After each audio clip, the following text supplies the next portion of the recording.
Hello and welcome to this episode again of the Diary of an Operations Manager.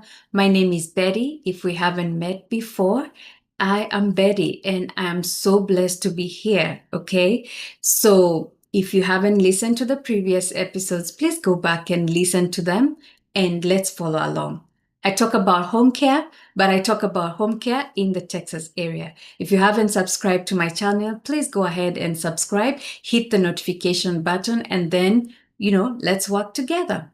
So this week, earlier on, I came on here and talked about administrator qualifications because I noticed that most people fear starting because they feel they cannot be qualified to start a home care business in Texas. But I'm here to break that misconception and help you know that whether you have been in healthcare for 20 years, 1 hour, or if you have been there, you can start your home care. Okay. So I want to continue where I left off this week. Okay. I talked about the main qualifications for starting to be an alternate administrator and an administrator. Remember, I said when you're starting a home care in Texas, these two categories of people must be in your organization hierarchy. They must. It's not an option. There has to be an operation. There has to be an alternate administrator and there has to be an administrator. Okay. So today, now again, I'm going to talk about administrator qualifications. Now, these are specifically the administrator, right?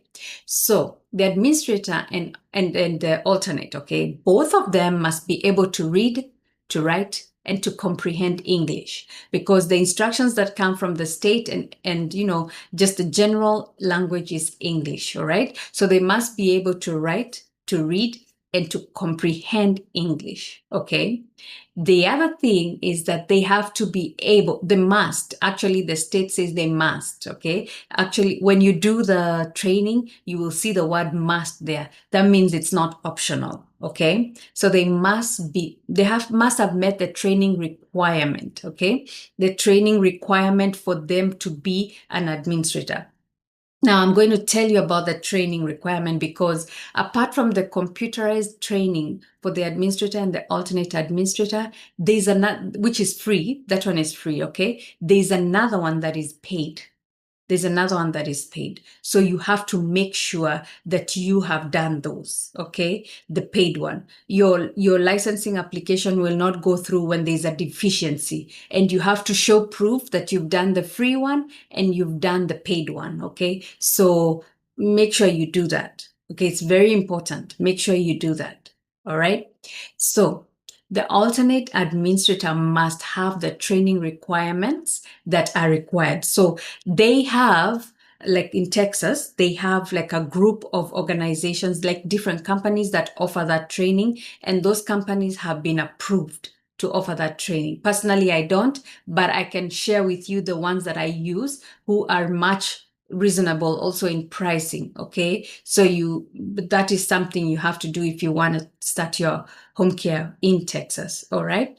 So if you are planning to start your home care, the alternate administrator or the administrator is not eligible to be in that category of any agency if the person was an administrator of an agency that was cited with a violation that resulted to the HHSC taking enforcement action, okay, against the agency while that person was an administrator. So for example, you are working somewhere as an administrator or alternate administrator, let's say in a facility, okay? That facility was cited for something wrong that they did.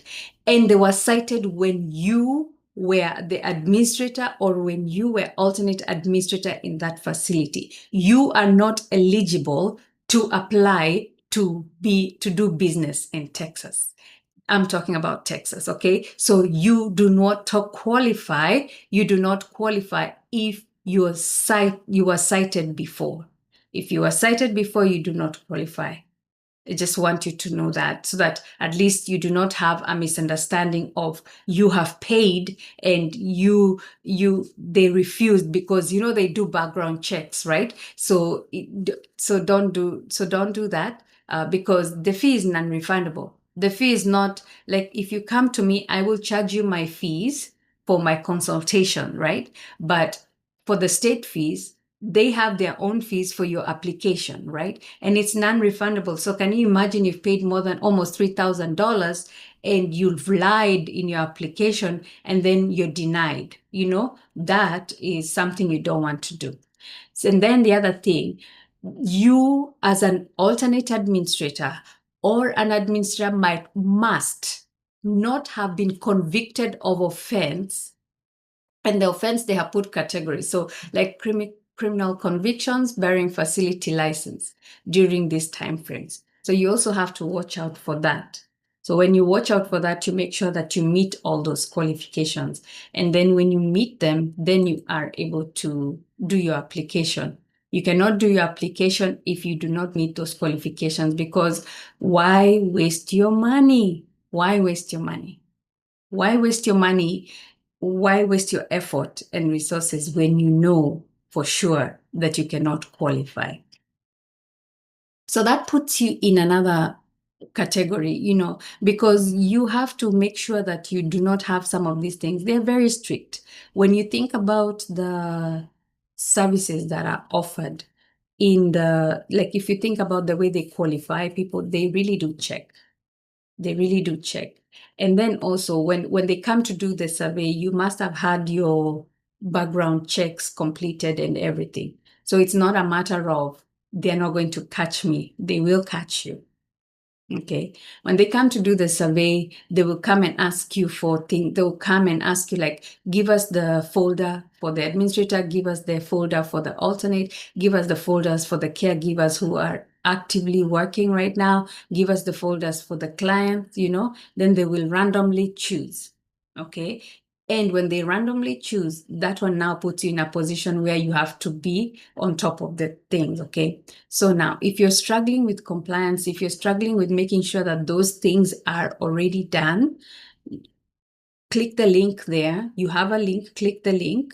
Once you're there, just click the link, choose the date that's available, and set up time with me so that we can see what can work best for you. Because I do have a system where it's an application where you follow up with everybody in your organization from the time they're hired to the time they leave. So I do have that application ready. It's right now in the testing phase, but I do have that ready, and it can help you be able to make sure that everybody is compliant, from your caregiver to your nurses to your therapists to everybody, as long as they're in Texas. It has been set in a way that it is Texas good, right? So from the time they put in the application, all the way from drug testing and all that, everything is in the system, and it directs you as you go, and it will give you data and statistics for if you have somebody that is missing something. Okay, so don't be there stuck. Remember, these systems, it's nice to know about them and to be able to incorporate them as early as your inception. Okay, now listen, I am an advocate of starting small, right? Starting where you are, starting with the money you have. However, I am a very big advocate for compliance. If you're not compliant, you're going to lose your business, okay? If you're not compliant, you're going to lose everything. So you have to make sure you're compliant, okay? You have to make sure you're doing things right so that even they're able to communicate with you. Personally, I feel like the person that has been assigned to me from the state office for my agency, she is very nice and very professional. And let me tell you, they will direct you and tell you exactly what you need. They will direct you and tell you exactly what you need.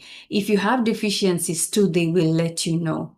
And they will give you time to fix them. Now, it's up to you to fix them. If you don't fix them, then there's nothing anyone can do about it. Okay. So from now know that you can start your business if you are either never been in the home care space, or you've never been in in the healthcare. Yes. So you can start. The other thing I want to tell you, even if you've never been in the home care space, you cannot start if you have a conviction. If you have something in your status, remember, you cannot start. If your background is not clean, you cannot start your home care business. That's just it. That's just healthcare, and it's something that you cannot start. For example, if you have a background that is not clean, you cannot even work as a CNA or a caregiver. Okay, so you have to think about those things. If you have these things in your records, when your social security is pulled up and you have these things in your records, just consider another type of business that is not a business in the healthcare field. Okay, I hope that helps. All right, don't forget to subscribe, hit the notification button, and I will see you another day. Bye-bye.